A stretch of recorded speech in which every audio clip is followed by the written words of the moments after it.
ముందుగా కూటమికి సంబంధించిన నేతల మధ్య గందరగోళం. కూటమి అంటేనే ఎప్పుడు కూడా ఏదో ఒక ఎన్నికల వరకు బాగానే ఉంటుంది, ఎన్నికల తర్వాత ఏదో ఒక విభేదాలు వస్తూ ఉంటాయి, మనం చూస్తూనే ఉన్నాము. తాజాగా బీజేపీకి టీడీపీకి మధ్య ఒక గ్యాప్ కనిపిస్తూ ఉంది. మాజీ మంత్రి సీనియర్ నేత గంటా శ్రీనివాసరావు గారు, బీజేపీ సీనియర్ నాయకులుగా ఉన్నటువంటి విష్ణుకుమార్ రాజు గారి మధ్య జరిగినటువంటి గందరగోళం, అక్కడ ఈయన మీద వాగ్వాదం దిగటం, ఇద్దరి మధ్య కొంత సీరియస్ డిస్కషన్ అయితే జరుగుతూ వచ్చింది. సో ఏంటి, నేతల మధ్య సమన్వయం కోల్పోతున్నారా, లేదంటే వాళ్ళ మధ్య నియోజకవర్గాల మధ్య గ్యాప్ ఏమన్నా వస్తుందా? ఇది సహజం. ఇప్పుడు విశాఖపట్నంలో జరిగిన పరిణామాలే రాష్ట్రంలో కొన్ని ఘటనలు జరిగినాయి, భవిష్యత్తులో కూడా ఇంకా పెరుగుతాయి తప్ప తగ్గవు. ఎందుకంటే ఇది సైన్స్. కారణం ఏంటంటే ఇప్పుడు బీజేపీ, జనసేన, తెలుగుదేశం మూడు పార్టీలు కలిసినప్పుడు ఎలక్షన్ టైంలో ఒక పార్టీకి యాడ్ అవుతాయి ఓట్లు. వాళ్ళ పార్టీ ఓట్లు వీళ్ళకి ఎన్ని ఓట్లు అయితే అన్ని ఓట్లు యాడ్ అవుతాయి. అదే అయిపోయిన తర్వాత అది సమస్యగా మారుతుంది. లాజిక్ ఏంటంటే ఇప్పుడు విశాఖపట్నం ఉంది, విశాఖపట్నంలో తెలుగుదేశం పార్టీ ఒక బలమైన పార్టీ, ఈ 40 ఏళ్ళుగా ఉన్నారు, చాలా ఏళ్ళ పాటు అధికారంలో ఉన్నారు. ఉన్నప్పుడు పైపెచ్చు సిటీల్లో తెలుగుదేశం పార్టీకి బహుముఖ నాయకత్వం బలంగా ఉంటుంది. అంటే వాళ్ళు సింగిల్ గా ఉంటేనే అవకాశాలు, అది డబ్బుల సంపాదనే కాదు, పదవుల అవకాశాలు, గౌరవాలు, ప్రజాసేవ, పేర్లు ఏదైనా పెట్టుకోండి, ప్రభుత్వం ద్వారా అవకాశాలు వచ్చే ప్రతి అవకాశాన్ని అందిపుచ్చుకోవడానికి ఓటికి నలుగురు ఉంటారు తెలుగుదేశం పార్టీలోనే, ఇతర పార్టీలో. ఇప్పుడు ఈ నలుగురికి ఇద్దరు తోడైన సమస్య అక్కడ వస్తా ఉంది. కాబట్టి వాళ్ళకే ఎక్కువ నాయకులు ఉండే అవకాశాలు అందరినీ సర్దలేక ఇబ్బంది పడుతున్నప్పుడు పార్టీ ఇబ్బంది పడే బలమైన పార్టీ కావాలి. అలాంటిది ఇంకో 2 పార్టీ తోడైతే ఏమవుతుంది, అదే అవకాశాలు ఏం మార్పలేదు, అవకాశాలు ఏం మారవు, అవకాశాలు అందుకునే వాళ్ళు పెరిగినారు. కాబట్టి అందుకునే వాళ్ళు పెరిగినప్పుడు మధ్యగా ఏమవుతుంది, అదే అవుతుంది. మంది ఎక్కువైనప్పుడు మజ్జిగ పలసైనట్టు మధ్య పలస. ఇప్పుడు అవకాశాలు అవే ఉన్నాయి, అవకాశాలు అందుకునే వాళ్ళ సంఖ్య పెరిగింది. ఇంకా కొత్త ధోరణి ఏంటంటే బీజేపీ లాంటి, జనసేన అన్నట్టు వాస్తవానికి చిన్న పార్టీ, బీజేపీ దేశంలో పెద్ద పార్టీ, రాష్ట్రంలో చిన్న పార్టీ. ఇప్పుడు ప్రతి మండలంలో పార్టీ శాఖలు వేస్తున్నారు. ఎందుకంటే దేశంలో అధికారంలో ఉన్నారు, రాష్ట్రంలో అధికారం ఉన్నప్పుడు దాన్ని ఖచ్చితంగా గ్లామర్ ఉంటుంది కదా. ప్రతిపక్షంలో ఉండి రాజకీయాలు చేయడానికి, అధికారంలో ఉండి రాజకీయాలు చేయడానికి తేడా ఉంటుంది. ఇప్పుడు అధికారం ఉన్నట్టు అన్ని పార్టీలు, ప్రతి మండలంలో లీడర్లు, ప్రతి నియోజకవర్గం లీడర్ అవుతారు, వాళ్ళందరూ కూడా మేము కూడా అధికార పార్టీ అంటారు. కాబట్టి ఖచ్చితంగా ఈ ఘర్షణ రాజకీయాల్లో సహజం. వీళ్ళకి ఇంకొంచెం ఎక్కువ సహజం. ఇప్పుడు జగన్మోహన్ రెడ్డి ఉన్నప్పుడు చిన్న చిన్న తగాదు, ఎందుకంటే ఒకే పార్టీ, ఎవరికి వాళ్ళు సర్దాల్సిన అవసరం లేదు, వీళ్ళందరినీ సర్దుకోవాలి. కాబట్టి ఆ రీత్యా సమస్యలు వస్తున్నాయి. గంటా శ్రీనివాసరావు గారు కొంచెం స్ట్రాంగ్ లీడరు, తెలుగుదేశం అధికారంలో లేనప్పుడు గెలిచాడు ఆయన, వైసీపీ గాల్లోడు గెలిచాడు. విష్ణుకుమార్ రాజు కూడా కొంచెం బలమైన నాయకుడే.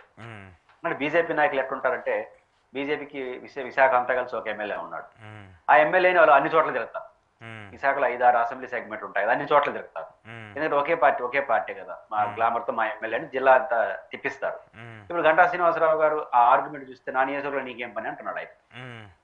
కాబట్టి ఆయన ఏరే పార్టీ కదా, నేను రాష్ట్రం అంతా తిరుగుతాను, రాష్ట్రం తిరగచ్చు ఒక ఎమ్మెల్యే గెలి. కాబట్టి పవర్ లో ఈ సంక్లిష్టత వస్తుంది. కాబట్టి విశాఖపట్నం మొన్న కొడూరులో జనసేన ఎమ్మెల్యేతో ఘర్షణ పడినంత పని అయింది కదా తెలుగుదేశం పార్టీ, విప్పు కూడా అనుకుంటాను. ఇంకా పిఠాపురంలో రోజు వస్తున్నాయి. కాబట్టి ఇంకా ఇవి వితిన్ ద పార్టీలోనూ సమస్యలు వస్తాయి, ఈ 2 పార్టీలు యాడింగ్ వల్ల కొత్త సమస్యలు వస్తాయి. కాబట్టి ఈ సంఘర్షణ తెలుగుదేశం కూటమికి అనివార్యం. దాని అది వాళ్ళకి తలనొప్పికి కూడా మారుతుంది. ఎప్పటికీ పరిష్కరించుకుంటా ఉంటారు, పరిష్కరించలేకపోతారు. ఇది ఎన్నికల్లో ఎంత ఆనందం కలిగిందో 3 పార్టీలు పొత్తు పెట్టుకోవడం, ఈ 5 ఏళ్ల అనుభవం అనేది వాళ్ళకి ఒక సమస్యగా ఉంటుంది. ఆ సమస్యని ఎప్పటికప్పుడు వాళ్ళు పరిష్కరించుకోక తప్పదు. అది ఒక సవాల్ని ఎట్ట పరిష్కరించుకుంటారనేది వాళ్ళ ప్రతిభ, వాళ్ళకున్న పరిస్థితి బట్టి ఆధారపడుతుంది. అంటే నేను సరే, నాయకుల మధ్య ఓకే ఆ గ్యాప్ ఉంటాము, అవన్నీ కూడా ఓకే పర్లేదు, అవి కామన్గా ఒక్కోసారి సర్దుకుంటూ ఉంటారు.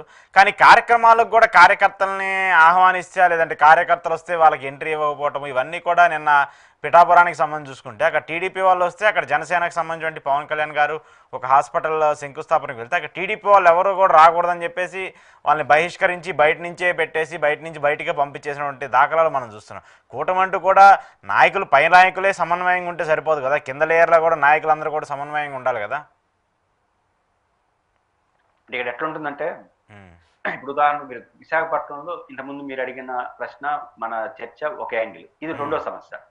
మీరు అన్నట్టు అవకాశాలు అందిపుచ్చుకునే విషయంలో ఘర్షణ రావచ్చు, కానీ కార్యక్రమాలు కూడా గొడవలేంది అని. ఉమ్, ఇప్పుడు పిఠాపురంలో మీకు గొడవ కనపడుతుంది. తెలుగుదేశం రావద్దు అని ఎక్కడ జనసేన వాళ్ళు చెప్పరు, ఉమ్, వర్మ గారు రావద్దు అంటారు. వర్మ గారే తెలుగుదేశం అక్కడ తెలివిగా వ్యవహరిస్తారు. ఆ, వర్మ గారు గతంలో కొంచెం క్లాస్ వచ్చింది కాబట్టి ఉమ్, వర్మ గారు లేని తెలుగుదేశం ఆడాడు అవును. ఉండదు కదా. ఉమ్, ఇప్పుడు మంగళగిరిలో తెలుగుదేశం జనసేన కార్యాలయం ఉందా?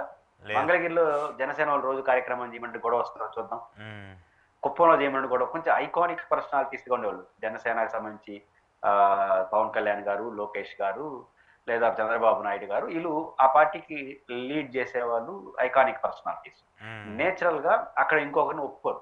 ఓకే.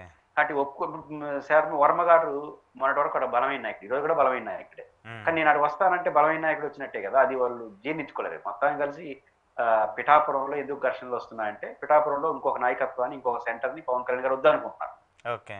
ఉమ్, ఉమ్, దానికి సెంటర్ గా ఆయన ఉంటున్నాడు వర్మ గారు. కాబట్టి తెలుగుగా ఏం చేస్తారంటే వర్మ గారిని రావద్దంటారు. తెలుగుదేశం మాకు అభ్యర్థి, వర్మ గారు లాంటి తెలుగుదేశం ఆడ ఏమి ఉండదు. ఉమ్, కాబట్టి అంతేగా. ఈ సంక్లిష్టత వస్తా ఉంటుంది. ఉమ్, ఇది రెండో సమస్య. అడ్జస్ట్ అయిన చోట అడ్జస్ట్ అవుతారు, ఘర్షణ పడే చోట ఘర్షణ కొనసాగుతూ ఉంటుంది. ఉమ్, అయితే మొదటి సమస్య కన్నా ఈ సమస్య జటిలమైంది. ఓకే. అస్తిత్వ సమస్య కదా. అసలు అవును. రావద్దంటే మీరెవరు, అసలు మేం కదా అధికారంలో ఉండేది రాష్ట్రంలో, నెంబర్ 1 పార్టీ మాది కదా అని వాళ్ళు అంటారు. ఉమ్, అది పిఠాపురం వరకు ఇది ఉంటే మంచిదే.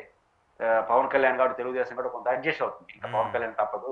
మంగళగిరిలో లోకేష్ గారు, కుప్పంలో చంద్రబాబు గారు లాగా పిఠాపురంలో కూడా ఐకానిక్ పర్సనాలిటీ కదా, ఆయన వదిలేవాలనుకుంటారు. ఆ, ఇంకొక 4 నియోజకవర్గాలు జారింది అనుకోండి, ఉమ్, ఘర్షణ స్టార్ట్ అవుతుంది. అప్పుడు పార్టీల మధ్య సమస్యగా మారిపోతుంది. ఓకే. అంటే ఓకే. పిఠాపురం, మంగళగిరి, కుప్పం వరకు ఓకే ఉమ్, ఈ ధోరణి.